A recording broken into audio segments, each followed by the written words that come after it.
Well, another week of losses on Dalal Street with the Nifty losing somewhere around 0.6% for the week. For today's session, if you look at the large caps, the Nifty and Sensex both shed somewhere around 0.5% or thereabouts. The Nifty clocking a triple digit cut but managing to hold on to that 22,750 mark.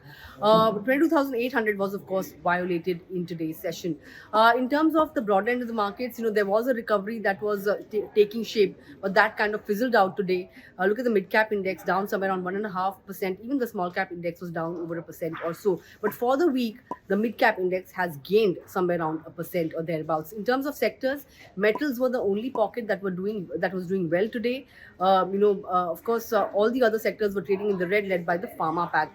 In terms of the movers, look at M&M. That stock shed somewhere around 6% today. In fact, for the week, it has emerged as the big laggard, clocking its worst weekly performance in the last 5 years. If you take a note of the other laggards, you had the likes of BPCL and Adani Ports.